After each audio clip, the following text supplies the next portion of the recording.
journée est aussi l'occasion d'évoquer le lourd combat de certaines femmes à Alès dans le Gard. Deux d'entre elles ont entamé une grève de la faim pour être rétablies dans leurs droits de mère. Explication de Thierry Will et François Jobard.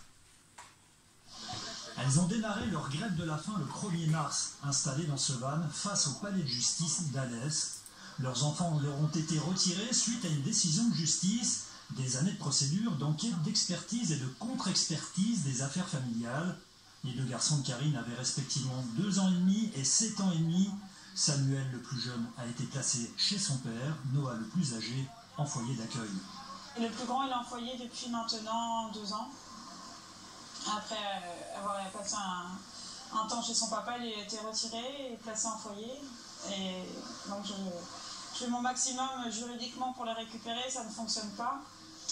Et là, je suis vraiment dans une impasse qui fait que j'en suis arrivée à une action pareille, quoi. Le fils de Laura avait lui 14 mois quand il lui a été retiré. Sa mère ne l'aurait pas vu depuis 6 mois. Nous, on est dans un tel désespoir actuellement, enfin depuis 3 ans pour moi que ça dure, parce que Néo a 4 ans, que le seul moyen qu'on a trouvé avec Karine, c'est de faire une grève de la faim pour dire rendez-les-nous. Rendez-les-nous, il n'y a pas de motif valable. Jean-Philippe, médecin et compagnon de Karine, dénonce lui la violence d'un système qu'il qualifie d'arbitraire. Ce que je vois pour le dossier de Karine ou pour le dossier d'Aurélie, et pour celui de Laura d'ailleurs, c'est la double peine. C'est-à-dire qu'on a des mamans qui parfois ont été bousculées par leur conjoint, qui en arrivent à se séparer, et la réponse de l'État, des pouvoirs publics, c'est de venir leur enlever leur enfant. Mais comment peut-on cautionner ça? Comment peut-on être d'accord avec ça? Une situation qui concerne d'autres femmes. Mes filles m'ont été arrachées par la force publique le 14 janvier 2019 à leur école, avec la complicité de son directeur qui a menti au juge, j'en ai toutes les preuves.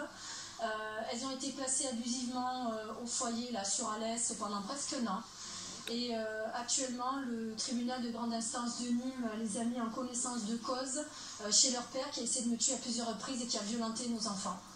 Et je me bats pour récupérer mes filles chaque jour. Alors, ma première fille, elle avait 1 an. Et mes 2 garçons, 2 mois et 2 ans. Et je me bats, ça fait plus d'1 an qu'ils sont placés en famille d'accueil. Et c'est pareil, c'est abusif. On essaie de tout faire pour récupérer les enfants, pas moyen. Je les vois qu'une fois, 1 heure par semaine, le vendredi et le mardi. De son côté, le procureur de la République de Nîmes a affirmé à la presse que pour lui ces situations étaient justifiées. Chacun semble donc pour l'instant camper sur ses positions.